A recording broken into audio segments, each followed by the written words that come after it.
Like the rest of my contemporaries suffering from a quarter-life crisis, I have found myself in the midst of training for a marathon in Denver of all places.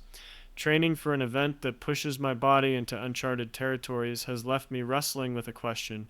How do I know when my feelings of tiredness are derived from my body's need to recover to prevent injury versus my reptile brain singing the siren song of comfort? In other words, how do I distinguish between an actual need to rest and mere laziness? If a feeling of tiredness is the indicator I have, my objective is to peel back the layers of the onion and find the root cause driving this feeling. This endeavor requires some level of objectivity, which can be achieved one of two ways.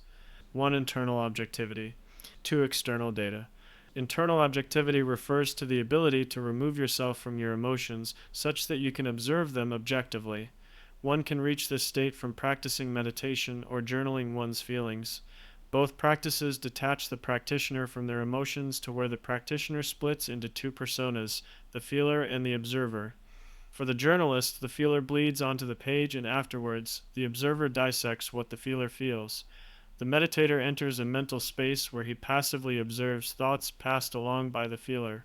Both involve creating a space where the feeler can express himself without shame, and a logical observer can dissect the root cause without judgment. This path can take years to walk since it requires significant discipline, persistence, and most importantly, self-love.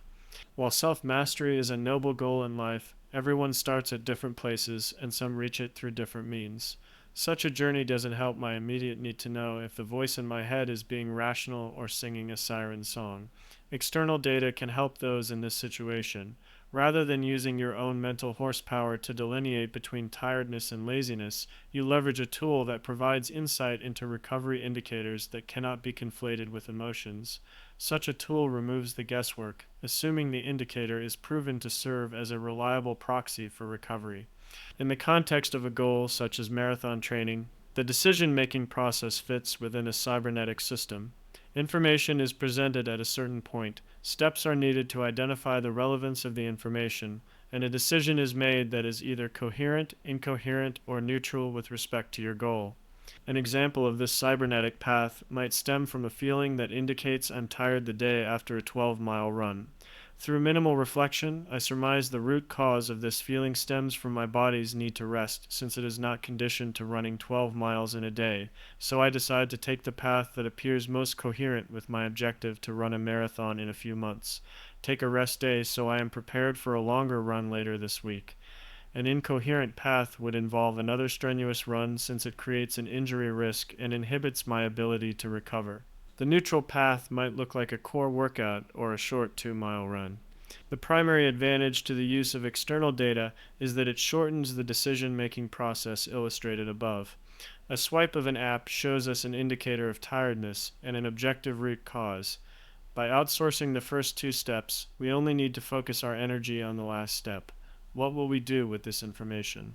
The danger of this approach can be viewed twofold, from the pragmatic lens of your goals and the spiritual lens of your calling.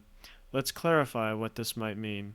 From the pragmatic lens, we run the risk of following in Narcissus's footsteps. He discovered his reflection in a pond and became enamored to the point where his journey stalled, and he eventually drowned in the pond housing his reflection. We too may meet this fate if we become enamored with the metrics we track to where we become deviated from our original endeavor. For example, tracking recovery metrics may become an obsession to the point where you stress over it, impeding your journey more than the marginal gains you would have received from improving your recovery score by 2 points. Such tools have created many modern-day narcissuses and drowned their dreams with distractions. If we view the drawbacks of external data through a spiritual lens, tools that grant accessibility to such data may serve as digital pacifiers that stunt our development. If we come to rely on a tool to tell us when we feel tired, our ability to identify and address our emotions can atrophy like an unused muscle. The decision to use a tool that replaces sorting through our emotions can set a precedent.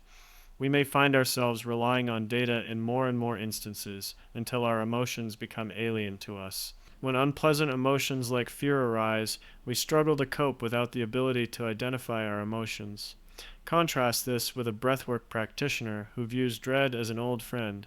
The prevalence of tools like chronometer, Whoop bands, and Aura rings offer insights into our health that previous generations could not access. The introduction of these tools illuminates just one front in a cultural war between two hyperbolized camps, the Lords of Leisure and the hustling Huberbras. If we were to further personify these groups, we could describe them as a coalition of feet dragging Luddites at philosophical odds with naive Technophiles. I find the first camp an undesirable place to reside since we typically see Dunning and his buddy Kruger here. If a Luddite doesn't practice a skill that builds the ability to identify and process emotions, a false confidence can build. The Luddite reasonably reasons, I don't need a tool to know when I need rest. But when his reptile brain eventually sings its siren song of laziness, the Luddite is susceptible to unknowingly falling victim to his own biology. The reptile brain finds success, so it tries again. Thus a habit forms, and our Luddite falls into a routine of listening to primitive biology, which still believes its next meal is an uncertainty. To return to our compass analogy, the Luddite finds himself on a fool's errand of embarking on an adventure in unfamiliar terrain without a map or compass.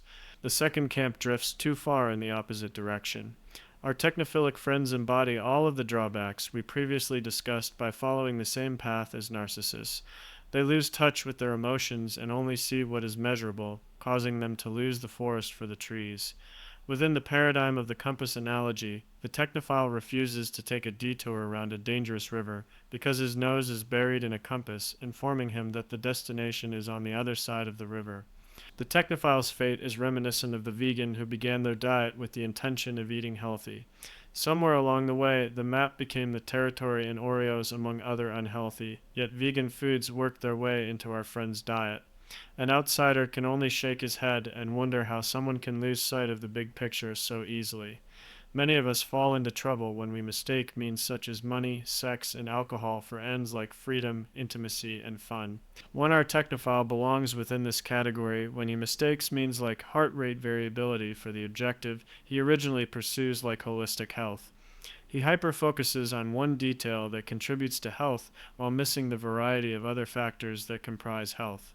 Neither of these polarized camps appeal to me, so I'd project that our objective is to find the balance that works for each of us. If you know the woods like the back of your hand, there is no need for a compass. If you wish to accelerate your journey into uncharted territories, a compass would be a wise addition to your backpack of tools. If you have no specific destination in mind, a compass serves little need. Your personal context matters in these decisions. From my vantage, I see data as a tool.